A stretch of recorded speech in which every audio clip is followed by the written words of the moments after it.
All right. We're not going live. I told you this, right? Yep. This is new but not live.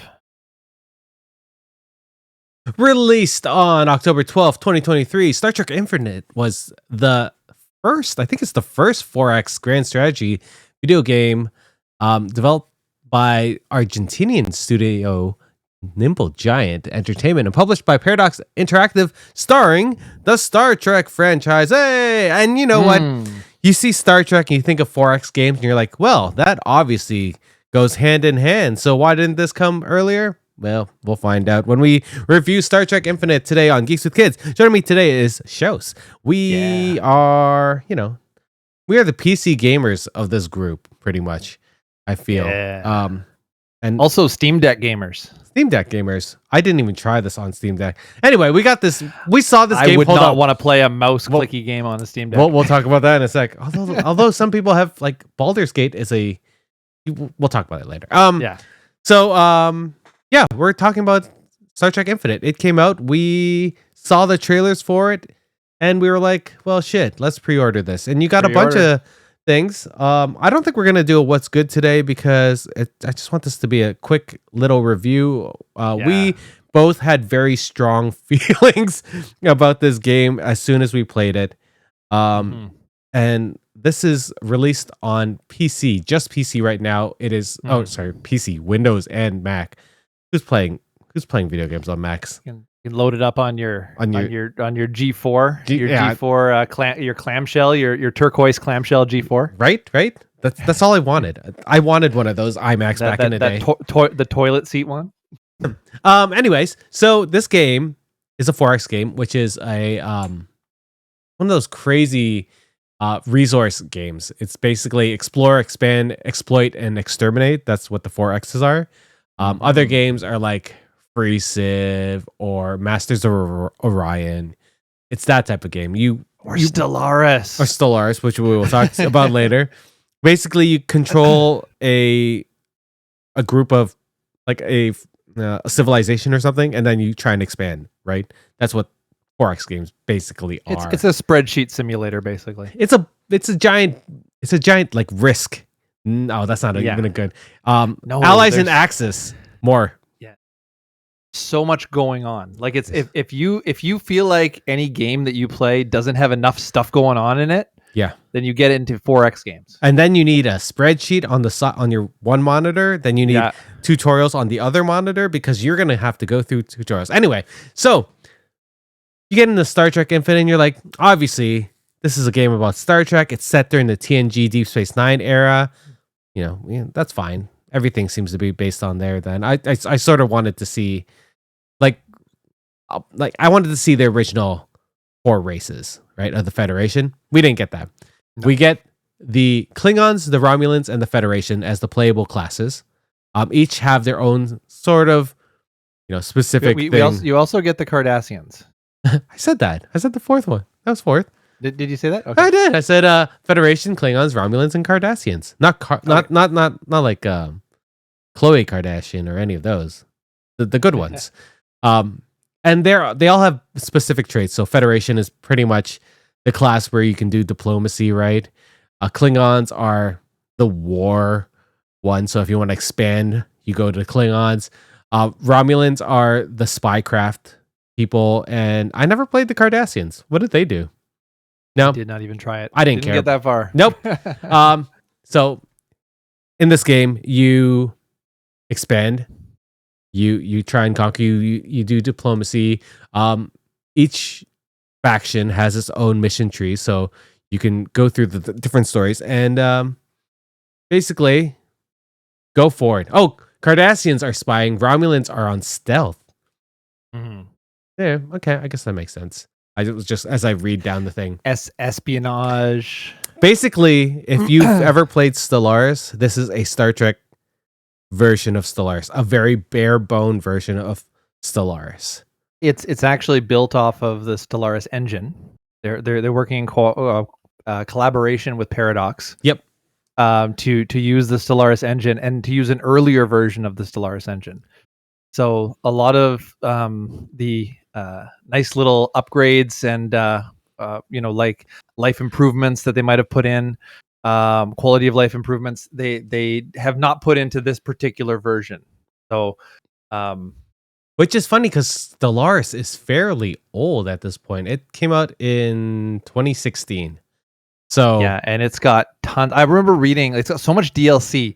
I remember reading that even if you pick it up on sale, you can still end up spending almost $400 if you tried to pick up all the DLC. Yeah, when I bought it, I bought the base game and a bunch of other DLC, and it was like you get this for $20-$30, and there was still like or something. There was still like way more, and I was like, I don't think I can spend $200-$300 on Stellaris right now. Yeah. Since it's a great game, but anyway, so you. As a Star Trek fan, what were your thoughts on this? Like, wait, tell me about your PC gaming Star Trek history. Is this your first PC or is this your first Star Trek video game? Is like yeah, hard no, very, very hard no. Yeah, there's a good chance that if you look through the Wikipedia on all of the Star Trek PC games that have ever been released, there's a good chance that I've played a master chunk of those. Yeah. Like I'm talking about going back to the shareware releases of like EGA Trek back in like the early 90s, the late 80s, early 90s, where you had like a grid and you were moving your Enterprise around the grid, like chasing after Klingons. I remember that on like BBSs. Wait, yes. Both voices. Yeah, BBSs, yeah.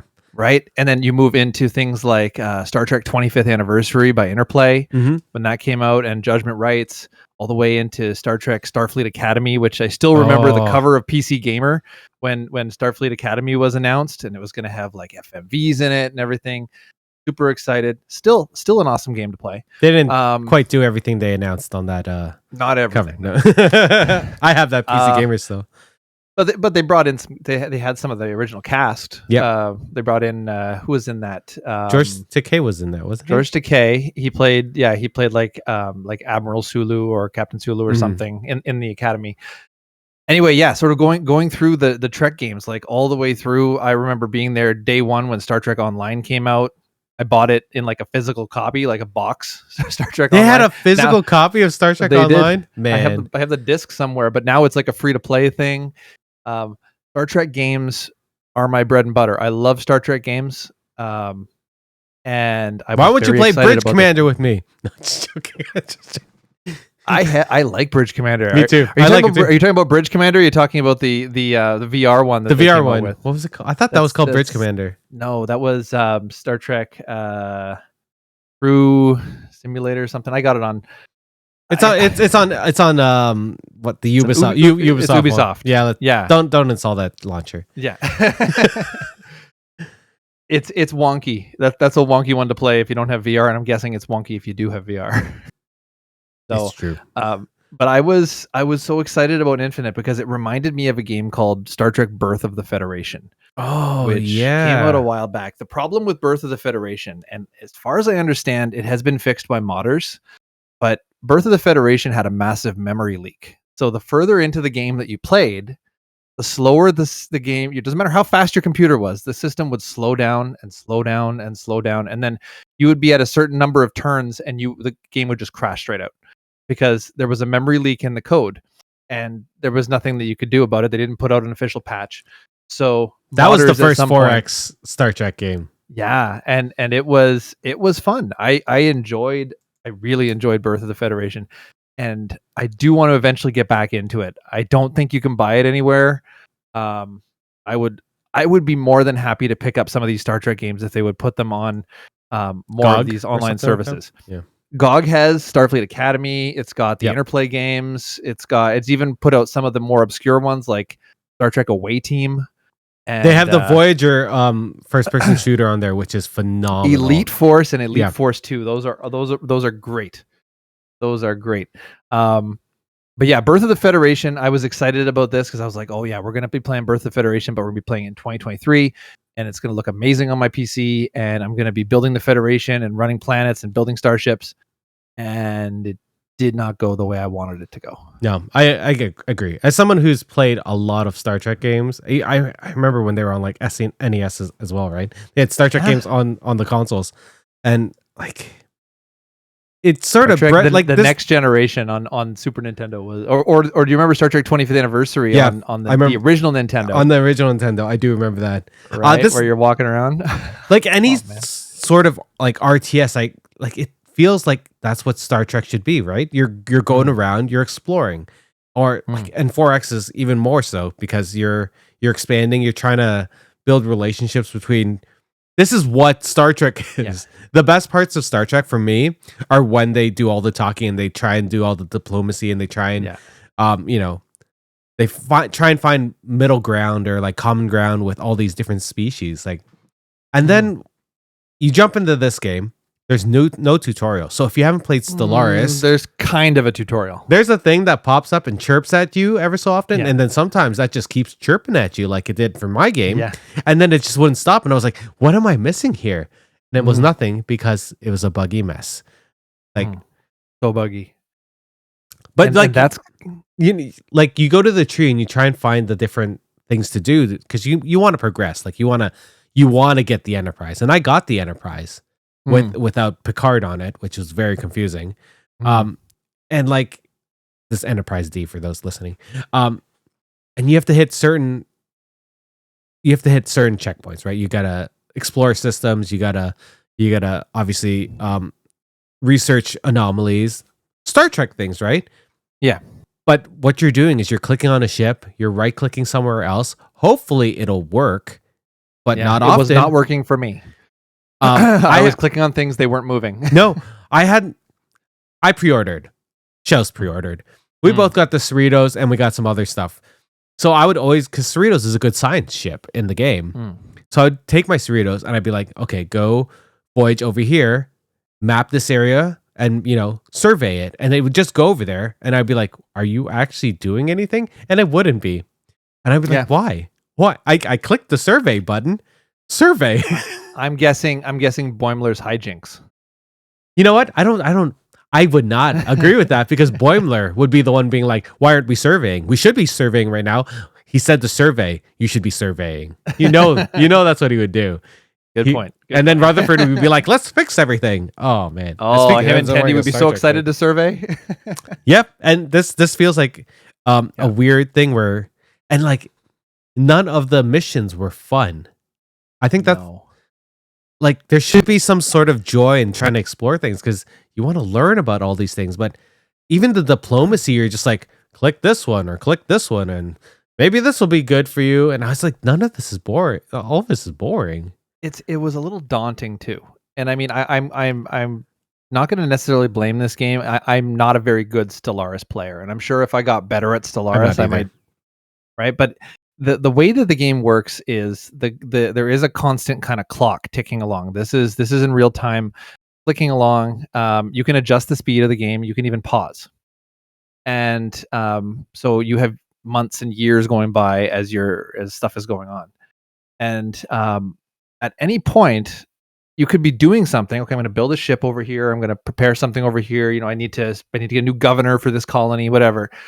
And all of a sudden, bring, all kinds of things pop up on top of the screen. And it's like, this race wants to talk to you. They've discovered this thing. These things are going on. You need to fix the population of this planet. And there's so much hitting you all at once that you have to quickly hit pause. And you're like, okay, what's going on? How do I deal with all this stuff? You deal with this stuff. Yeah. You unpause it again. Everything starts appearing again. It's such a weird balance because it should feel like stuff is happening all the time instead of once in a blue moon, there's like 400 things happening and then nothing happens for a while and then everything happens. And maybe that's a Stellaris thing. Maybe Stellaris gives you that much control. And I'm sure there are ways that you can automate things. I noticed in actual base Stellaris, you can turn on like your colonies to automate themselves. You can do that in Infinite as well. Yeah. And so that should take away some of that, micromanagement. But like, little things like we haven't really talked too much about the bugs yet, but the idea that you could get your favorite characters and you get your favorite characters, and the way that the game engine works is the characters are given an arbitrary age when you get them, and years are ticking by as the game is playing. So you're messing around, building ships, building space stations and stuff, and then your favorite characters start dying of old age, right? And I'm sorry if I get the legendary crew members, if I get Picard, if I get LaForge, if I get Spock, whoever I get these legendary crew members, and I want to be able to play with them. I don't want to worry that if I forget to hit pause and go to the washroom and I come back and all my legendary crew members are dead. Right? So it's also weird because the age is arbitrary. So I had a young Picard, and I was like, "What?" But it had the picture of Sir Patrick Stewart, and I'm like, "What? This doesn't." So was that young Picard before he got stabbed by the Nausicaan? It didn't look like it. He was post stabby. Oh man, it's such an odd thing because there's so much potential in this game, and it's just like all squandered. I'm gonna go on to the base parts of this game. Yeah. What did you think of the graphics of this game? Okay, it was pretty. But was it 2023 pretty? Are we going to talk about the mod yet? Is there a mod for Infinite? No, for Infinite. Yeah, we'll talk about Stellaris at the end, right? Because and just as a little preview here, there is a community made mod that I'm going to argue looks just as good, if not better, in some areas. Not some places. In all areas, it looks better, right? Because when you have mod makers, they're doing it on their free time. They're doing it with love of the source material, and oftentimes they're using their own talents as artists, whatever.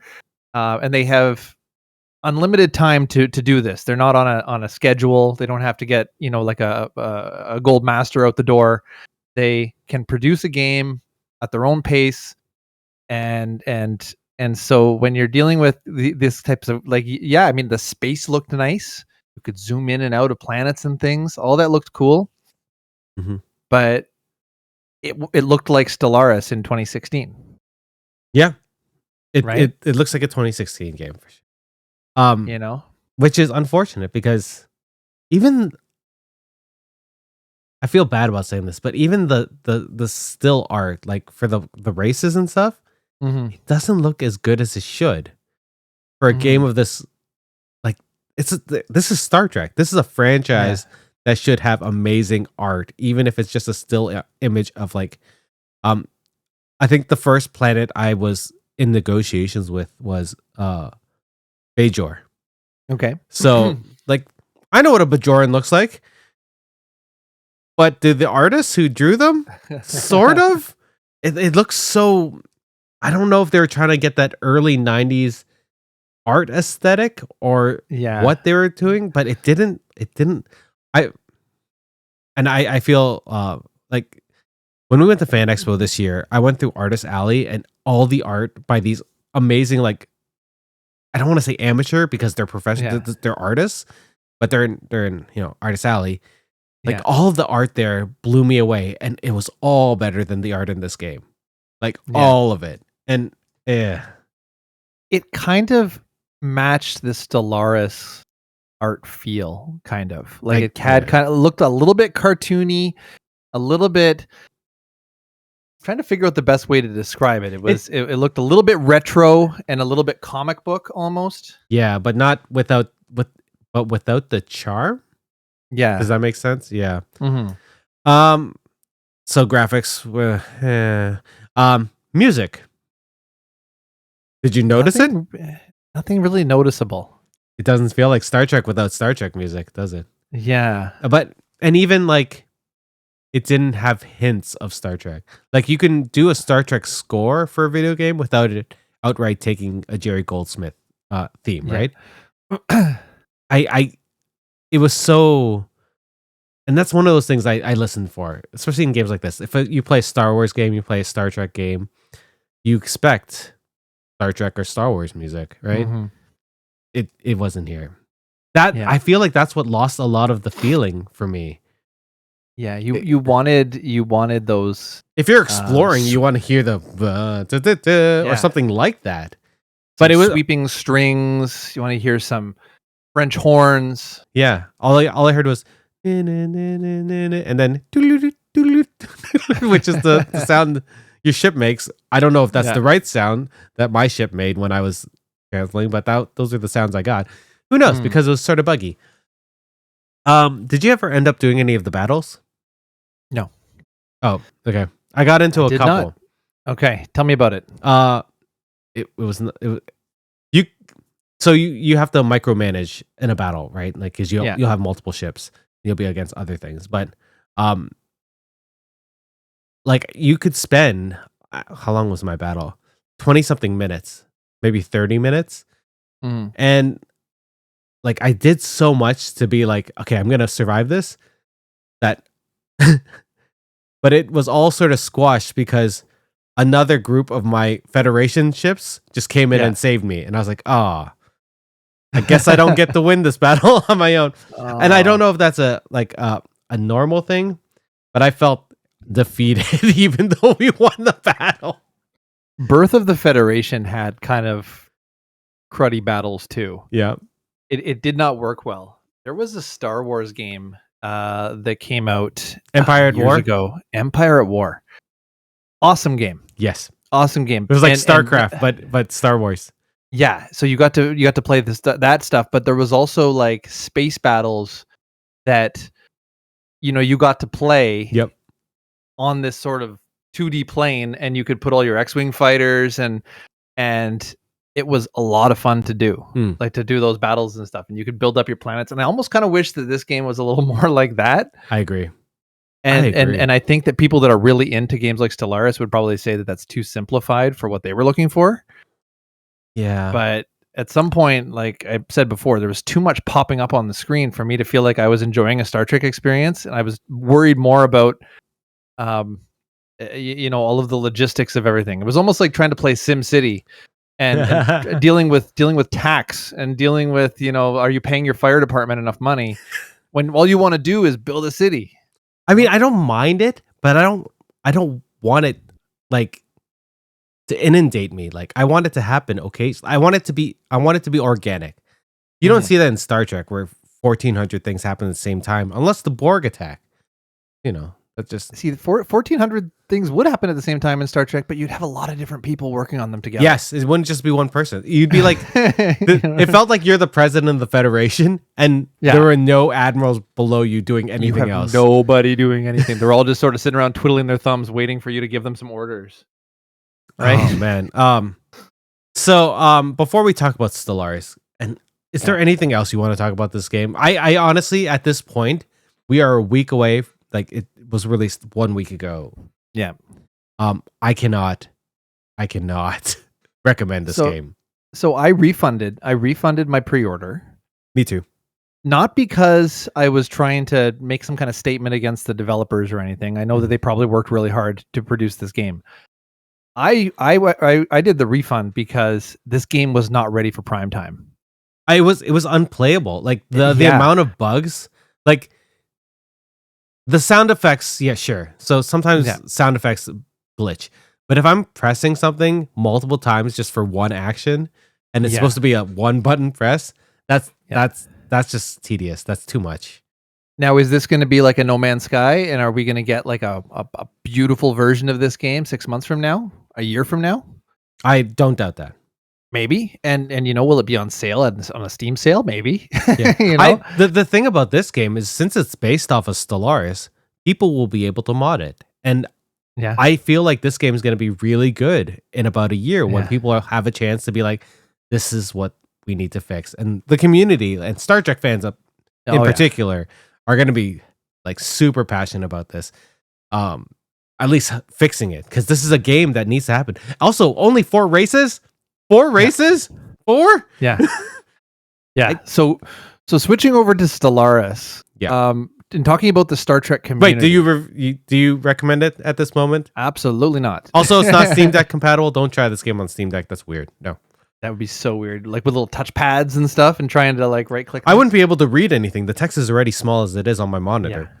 Yeah, that would be tiny. Mm-hmm. So Stellaris has a very active modding community, and there is a very large, very well-produced Star Trek mod called Star Trek New Horizons that was released for Stellaris years ago, and it's been continued to be developed for quite a while. The mod is really this game. It is really Star Trek Infinite the way that you kind of want Star Trek Infinite to be. But it's created by the community. It's created by people that are dedicated to this and want to put stuff out. The music in the mod is incredible. It is sweeping themes from all of the Star Trek series and movies, and they're so seamlessly blended together that you could go from the Deep Space Nine theme just softly into Voyager, into the Discovery theme, into the next gen. Like, it's just, and as you're playing, you're just getting this majestic Star Trek experience. Yep. Tons of races you could play as. Mm-hmm. The ships are all sort of handcrafted. And they have ships from all the eras. All of them. Well, I don't think they have the disco. Do they have the current disco era? The like like the future disco. The future disco. I don't think they do, right? I don't. I'm gonna have to check that out later. Quite that far, but I mean, the community in that mod is very active still, and it made me wonder how long it's going to be allowed to exist if an actual legitimate Star Trek game based on the Stellaris engine comes out. Are they going to turn around and suddenly there's going to be a cease and desist against these guys? What would be the smart thing is for them to hire a bunch of these modders to work on Star Trek Infinite. Fix our game. We'll give you a piece of the pie. I don't. Right? Like Star Trek Infinite should be Star Trek New Horizons, sort of packaged in like a nice, easy to install package. Yeah. With the fit and polish of like a top tier publisher putting it together. Yeah. And honestly, we don't know what the behind the scenes deals were with this production company. We don't know if they were pushed to release it at this point in time, right? Because this is sort of they might have said that it's not ready. Yeah. So, and honestly, we are not proponents of crush for any developer. Just let them work. I don't mind if a game is delayed as long as it's a working game and it's fun. Like Spider-Man was supposed to come out last year, and they delayed it to this year, and I'm fine with that. The reviews are glowing. I am not reading them because I'm picking it up on Friday, and I'm gonna glowing. People like it. Yes, I'm gonna try and play. Miles Morales. Had a dream. This was weird. I had a dream just last week that reviews came out for Spider-Man, and everybody said it was awful. My God, that was a dream I had. I woke up and I was like, I just dreamed that everybody hated Spider-Man 2 on the PS5. It's what's crazy? When the first Spider-Man game came out on PS4, that's when Into the Spider-Verse came out. Yeah. And then Across the Spider-Verse came out this year, and we get Spider-Man 2. Yeah. I just can't deal with this much awesome Spider-Man in 1 year again. Like that, I'm so excited. I'm so excited to go on the Spider-Man route. I know we're sort of done talking about Star Trek and Stellaris. I got the collector's edition for Spider-Man 2. It's like a statue. Yeah, it's like $300. And I don't often buy collector's editions. I bought one for Final Fantasy because it was a steelbook, and I didn't get the big one, but that was worth the extra like $30. What is your fanciest collector's edition that you have in your collection of anything? God. Didn't you get something with a helmet? No, I don't think I have. I don't know at the moment. Okay, kind of putting you on the spot there. Yeah, I'm just like, and now I'm looking behind me. I'm like, what do I have? That's probably The Last of Us 2. That's probably mine. Okay. It came with a big statue and a bunch of other shit. Naughty Dog is one of the companies where I'll buy collector's editions because they always come out with really nice stuff. I have Uncharted 3, Uncharted 4 collector's edition, Last of Us. Oh, wasn't what was the game that came with an axe? That was God of War. Oh no, God of War, that's Valhalla, right? Or no, that was Thor's hammer. It came with Mjolnir. Yeah, I didn't get that. Marcus got that. I remember him opening that on a stream or something. Is the PlayStation VR 2 counted as a collector's edition because it came with Call of the Wild?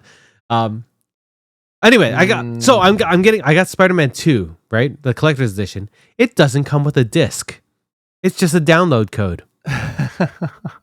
If I'm paying that much money for a collector's edition, give me a damn. You know what it comes with? A steelbook. An empty steelbook. An empty steelbook.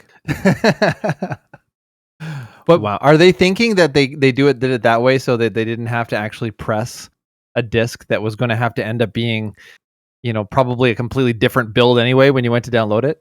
They only press when it hits gold anyway, right? And there's always going to be an update. I wonder if they did the collector's editions way early. I know that's frustrating. Like for somebody like me I have the digital only version of the PS5. That would be fine. Although I would not know what to do with the empty. You should upgrade to the slim version of the PS5 digital. Did you see it? Is it just smaller? It's smaller, but the digital version also has the option of adding a disc drive if you want. Oh, I want a disc drive. Right? And it's I think it's $80 just for the disc drive to just pop on.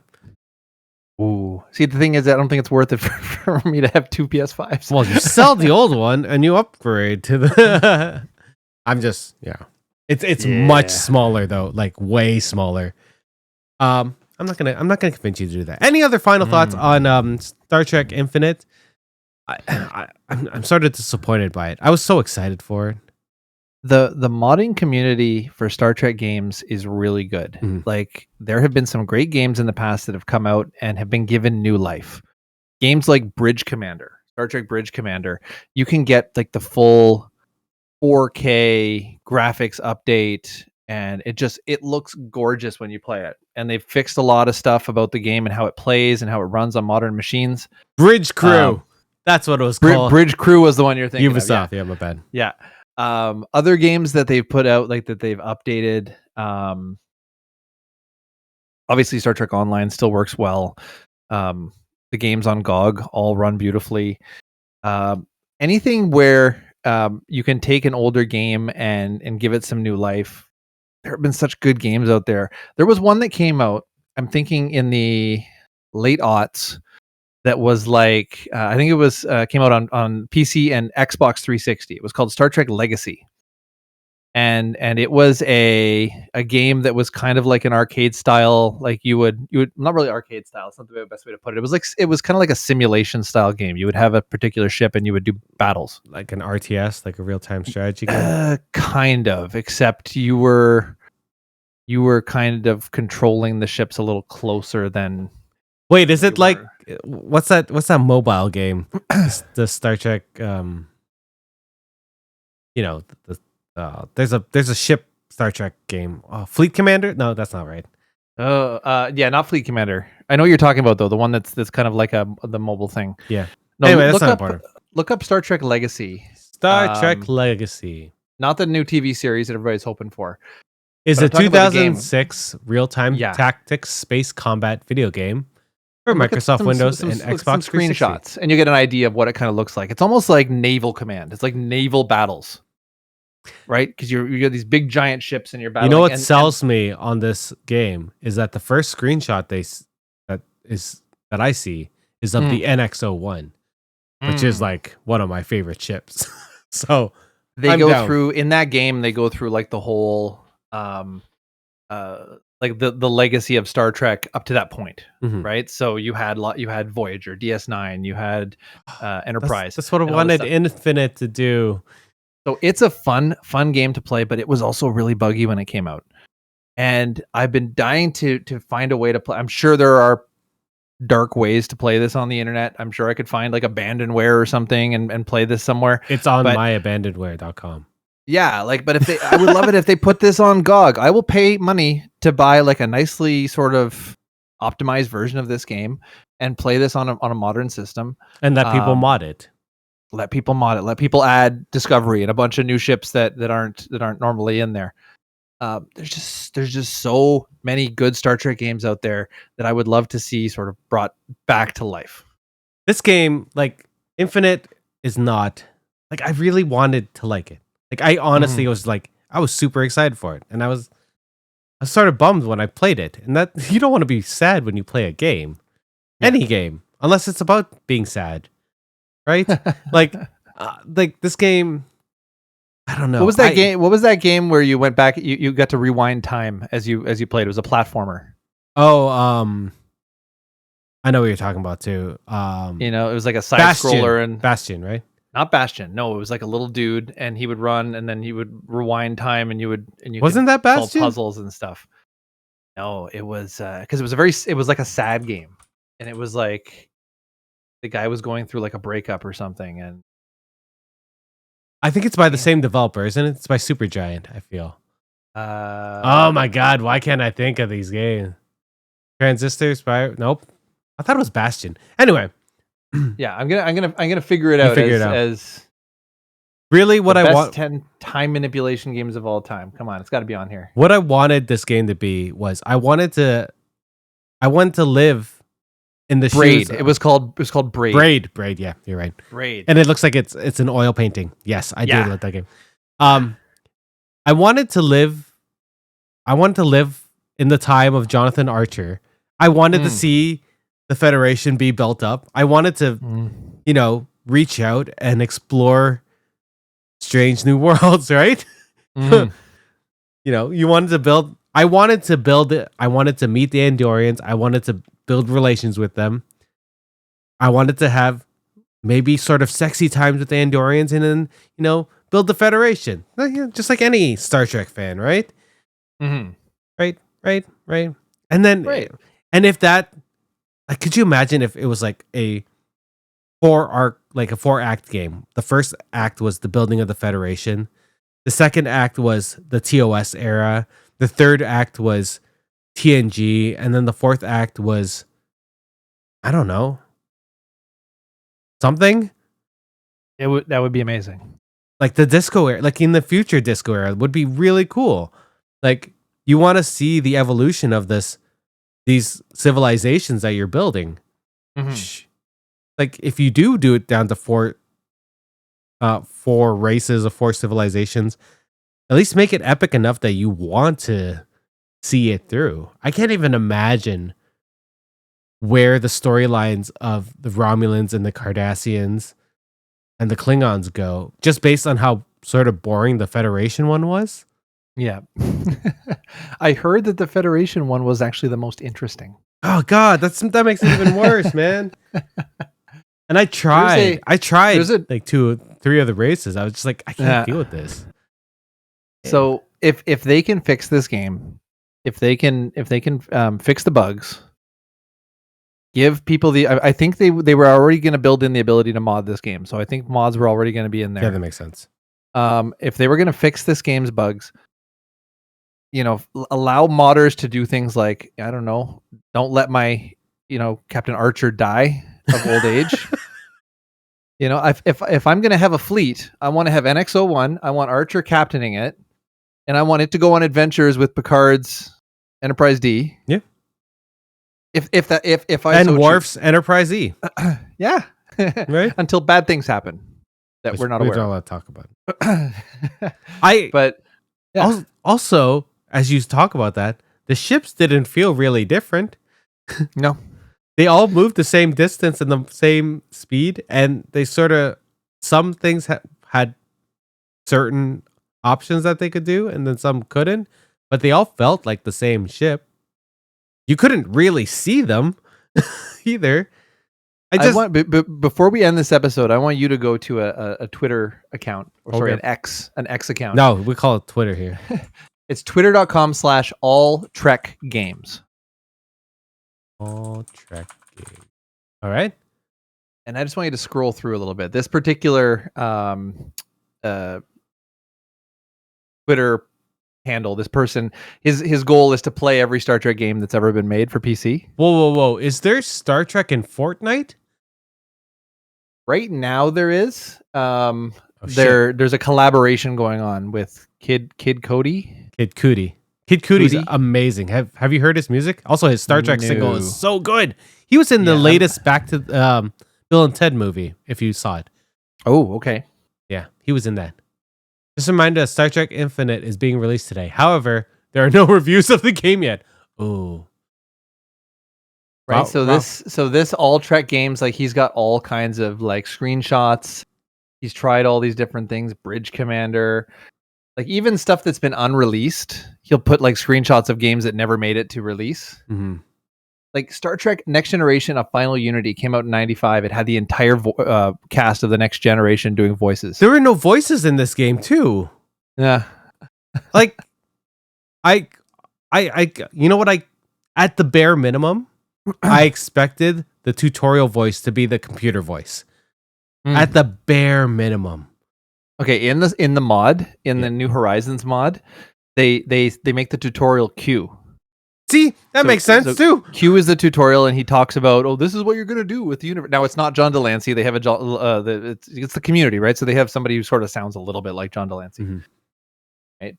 But I just love this Twitter account because I like going, oh, I remember playing, Deep Space Nine on the Super Nintendo. It kind of sucked, but that's okay. Here's one from here. And this is what I think I can end off with.